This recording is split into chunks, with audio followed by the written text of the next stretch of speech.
On D-Day, the 6th of June 1944, the Allied forces commenced their invasion at the beaches of Normandy under the codename Operation Overlord, in order to free Europe from the German occupation. The invasion was launched with large-scale amphibious beach landings as well as airborne landings.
The US 82nd and 101st Airborne Divisions and the British 6th Airborne Division were tasked with the airborne landing.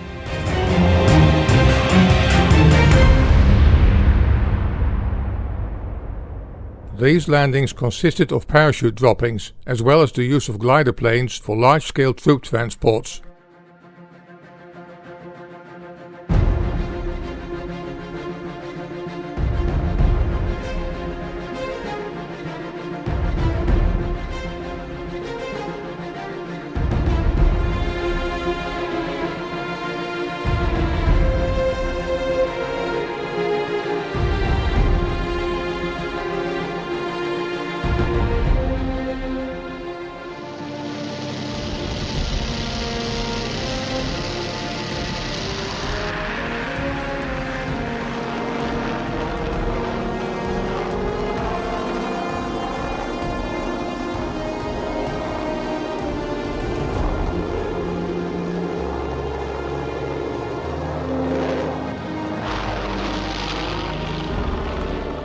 Heavy fighting took place on the Normandy beaches. Over 4,400 troops were killed on D-Day itself, followed by 73,000 casualties and 153,000 wounded in the following weeks of trying to capture Normandy.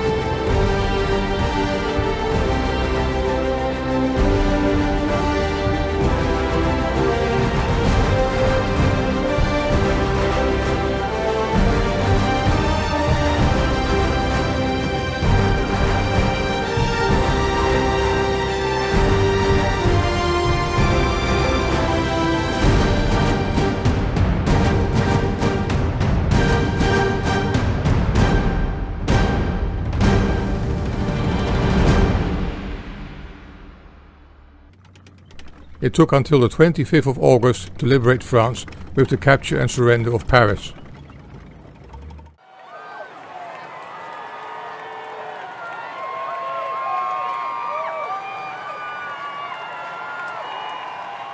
In this film we will focus on the period after D-Day, especially how the Allies went about advancing towards Germany, with as main objective to get rid of the Nazi leadership by capturing Berlin. In particular, the film shows how massive numbers of troops were transported to combat areas by means of glider planes.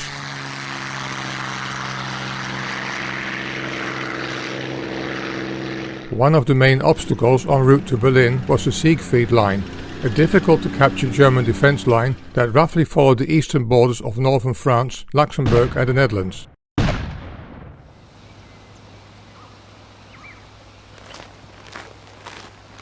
British Ground Troops Commander Marshal Bernard Montgomery devised a cunning strategic plan to circumvent the Siegfried Line by preparing a more westerly advance via the south of the Netherlands, following the route Eindhoven, Sonn, Veghel, Nijmegen and Arnhem onto the German Ruhr area.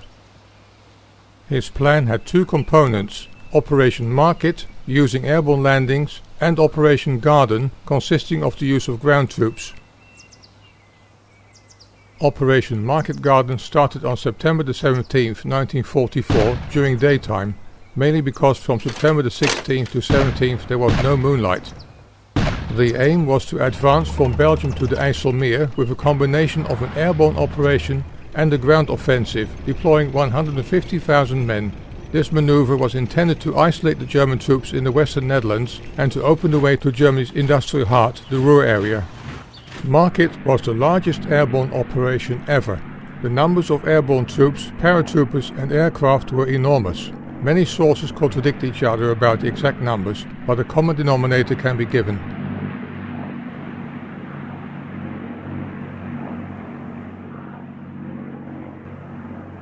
Nearly 35,000 soldiers from the American 82nd and 101st and the British 1st Airborne Division and the Polish 1st Independent Parachute Brigade were involved. More than 20,000 soldiers landed by parachute, and a smaller contingent of 15,000 with gliders.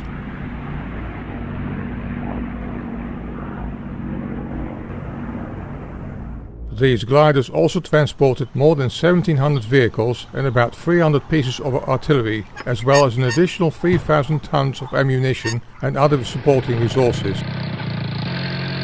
The glider transportations mainly involve smaller size, less than 1,000 kilograms weighing vehicles, in particular jeeps and mobile guns.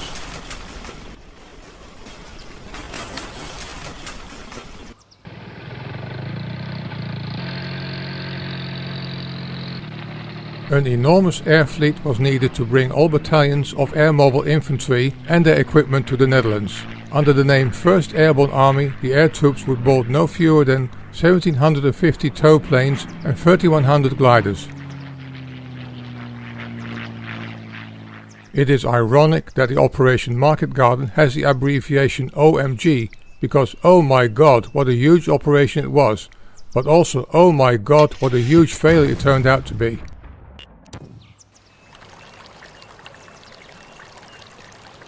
World War II gliders were largely made of wood and only had the most necessary instruments on board.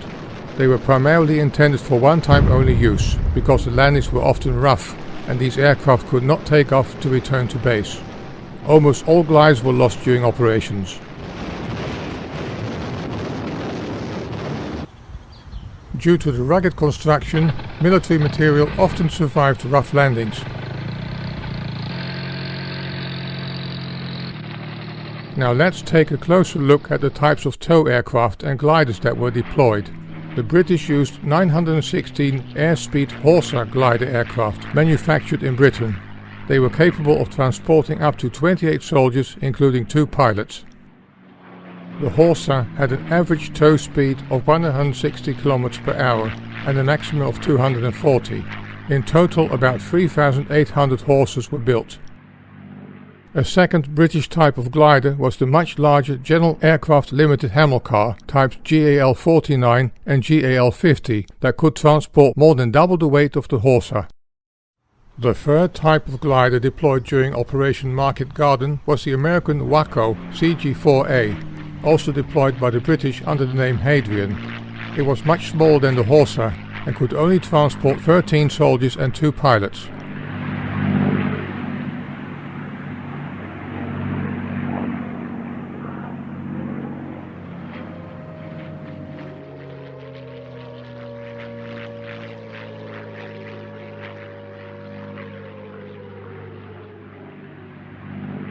Overall, approximately 14,000 Wacos were built.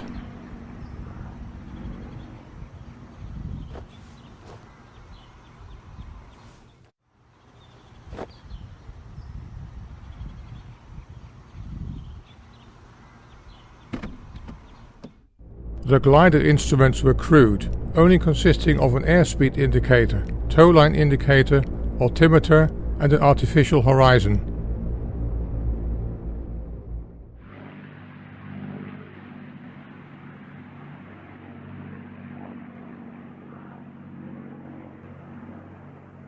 The most important and difficult task of the pilots was the landing, because there was obviously no engine power to assist.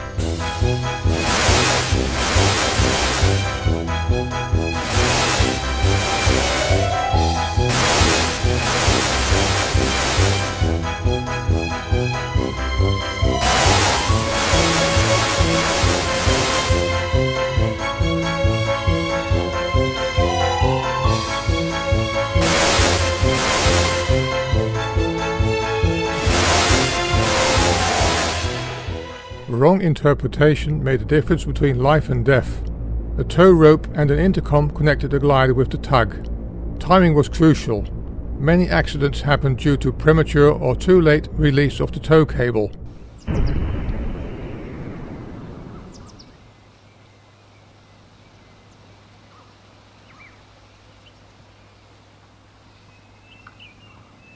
Another cause of accidents were evasive maneuvers by the tug plane that the heavy gliders could not follow.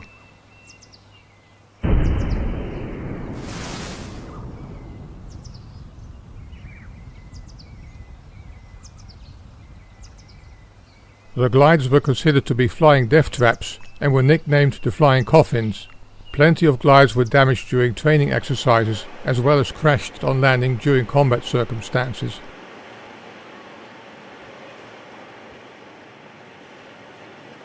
This footage gives an idea of how precise pilots were able to land their aircraft, but also how landings could go terribly wrong. Considering that the two pilots were mainly trained to land these craft and hardly received any actual combat training, they were somewhat looked upon as being fairly useless by their fellow soldiers once successfully landed in enemy territory.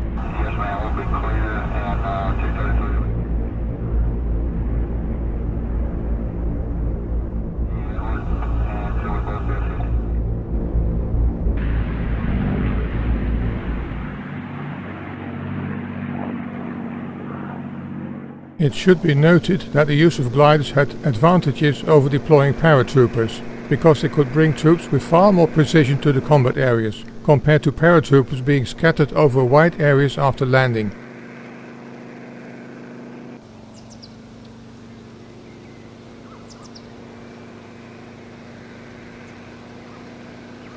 The main glider towing working horse during Operation Market Garden was the American Douglas C-47, a military version of the civilian DC-3, also deployed by the British and dubbed Dakota. They could reach an airspeed of over 350 km per hour.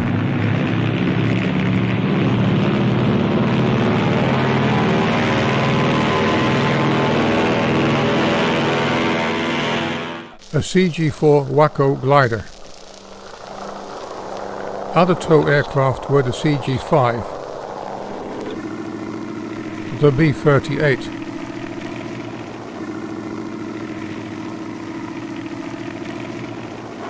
even the PBY Catalina became a tow plane.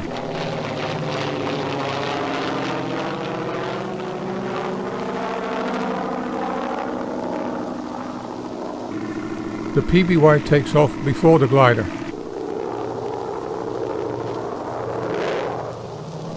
A B-17 in dual tow.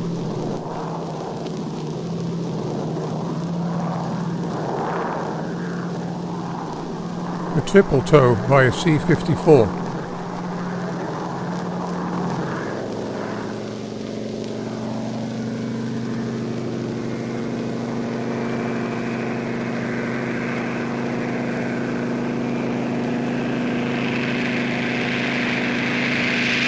After a week of planning, Operation Market Garden's preparations were complete.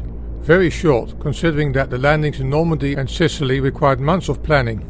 In preparation for the landings, about 1,700 Allied bombers and fighter planes attacked German positions in the Netherlands on the morning of September the 17th.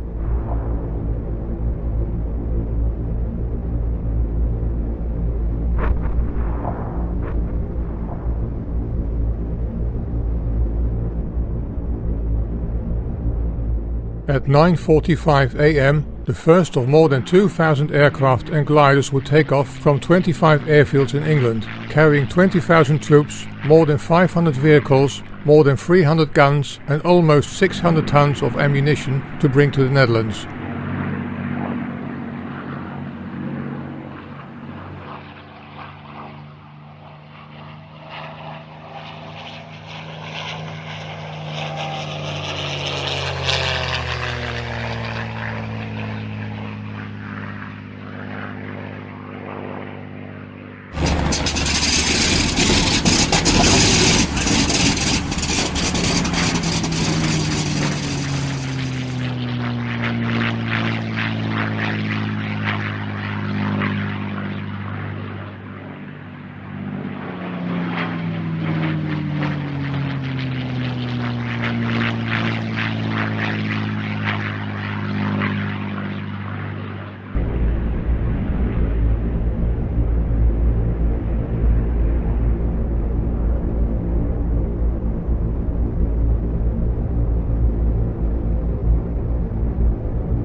It is hard to imagine, but this massive air fleet could only take 60% of airborne troops in one go. Almost all division commanders requested 2 flights on September the 17th. However, the general responsible for implementation decided otherwise. Half a day of bombing was required prior to the first landing. The anti-aircraft defense positions in particular needed to be addressed. In the following week, more than 200 aircraft and almost 150 gliders were lost. But at least the British at Nijmegen and Eindhoven were captured. In Arnhem the problems were extensive. More than 1,000 British airborne troops were killed, about 6,500 injured and captured. On the night of September the 25th to the 26th, the large-scale evacuation took place. In harsh conditions and under murderous fire, first more than 2,150 and later another 250 men managed to reach the southern bank of the Rhine. After 8 days the battle ended with a total of 17,000 dead and wounded Allies. Trying to capture the Arnhem Bridge turned out to be a bridge too far.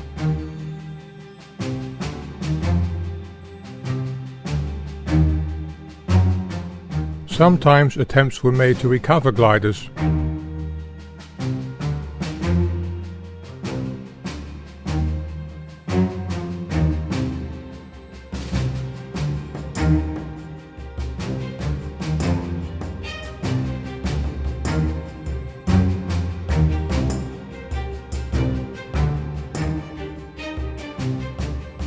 Special constructions were made whereby tow aircraft could catch the tow cables without having to land. The first attempt failed and the cable ricocheted and damaged the glider.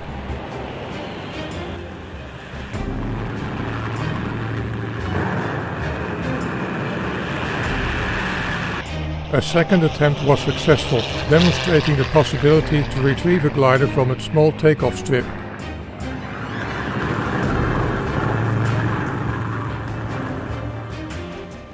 To end this documentary, it should be noted that not a single glider survived World War II. Many crashed glider carcasses were converted into temporary homes by bombed-out Dutch residents, or used for firewood. The gliders that can still be seen in various museums, like in Oosterbeek, the Netherlands, and Saint-Mère-Église in Normandy, France, are recreated replicas. Thanks for watching. Please do not forget to subscribe to our channel. See you in the next one.